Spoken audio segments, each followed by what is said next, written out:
It's commendable that TED Fund makes a lot of effort, but there's another fact here. An official of the fund was quoted to have said that the fund spent about 19 billion naira to train lecturers across the country in 2014. You will confirm that, but what exactly is this irony about? I mean, so much funds injected into the sector, yet we allegedly have half-baked students. Where is the disconnect right now? So much has been spent, but you would agree that there was so much retrogression during the period of very low inflow of funds to the right areas. Can you first confirm the 19 billion naira? Of course, for 2014. I mean, there's no problem about that. In fact, we remember, I didn't give you figures, but if I'm to take you back in terms of being more specific, in terms of academic staff, we've trained in our public universities, polytechnics and colleges of education. Remember, we intervene only in the public. Those three categories, we've trained up to about 12,000. And nearly 7,000 have returned. So where is the disconnect in spite of the funds injected into the system all these years? Yes, talking about quality, you made a point, which I want to dwell on quickly, and very important too. That why is it that despite the investments, both in terms of infrastructure as well as academic staff training, library development and all those, I mean, journals, manuscript development, these are key academic areas of concern, that the quality of the students is deplorable.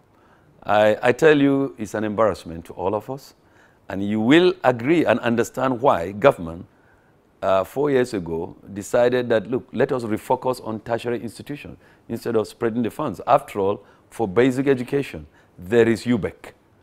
UBEC statutorily has the mandate as an intervention agency to address basic education needs, and that is primary school up to JS3.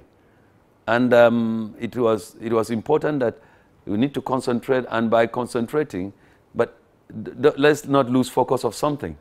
That there has been so much neglect and like I call it retrogression, sometimes it's stagnation, but really it's been more of retrogression. Because if we see the standard and quality of students and graduates now, compare them to what it was 10, 20, 15 years ago, you know that there is a difference, that the standards have really tumbled. And it disturbs some of us that have been teachers in the system. And we understand, and it's part of why the unions have been on strike so regularly, very sadly though, and we are happy to know that there has been a response in that respect, and you would see that any government watch itself. For instance now, Mr. President Muhammadu Buhari has made it very clear that education is the area to start changing this country on a sustainable basis. In other words, human capital. And no nation plays with enhancing human capital and gets away with it. If you do so, you are recognizing the fact that you've lost capacity for competitiveness. You know, that is very, very important. So yes, why we still have low standards is because the neglect has been long. So if there is sustained intervention and there is increased intervention in those key areas, from infrastructure to the content components, academic staff quality, you know, that people have more lecturers have PhDs than it was, that's an improvement. All right, when you look at the knowledge base of students who study abroad compared to those in Nigeria, arguably you can say it is better, but then there might be that gap of research. How is TED Fund helping really to bridge this gap? Precisely why we started intervening in aspects of research. And we realized that there are levels of research. There is research, basic research as we call it, the fundamentals around theoretical components of research or investigation, if I will put it that way. Then there is the applied, it's the next level, where you are going to address specific problems in society. Then the product development, those that you are likely to commercialize, and solve the larger problem of economy and development of a nation. So in realization of that, we have two types of research grants. We have the institution-based research grant with a limit of just 2 million naira.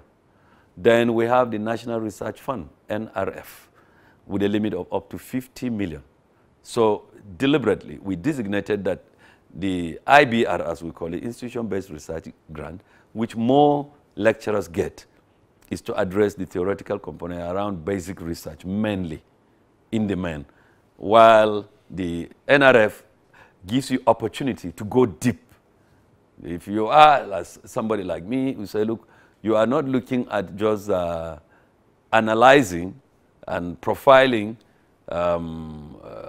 in the laboratory, as it were.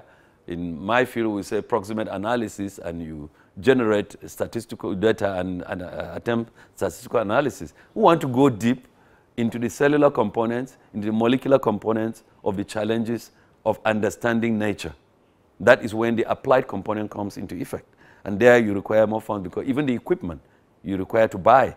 For instance, in some of them, you want equipment, 5 to 10 million, 15 or even more.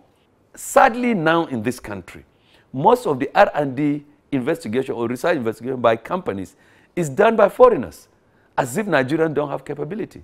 As I talk to you, Nigerians are in some of the best centers of excellence in the world.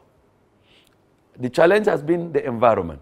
If we improve the environment, if there is a law that backs an R&D that is institutionalized in our tertiary institutions, as well as industry and others buy-in, in fact, part of it can be used to even fund science and technology, even from the basic level. Well, just hold on with your thoughts. We'll come back on the environment when you mention challenges to do with research, and of course delve into the Buhari-led administration, and of course how they are going to help the sector. Please stay with us.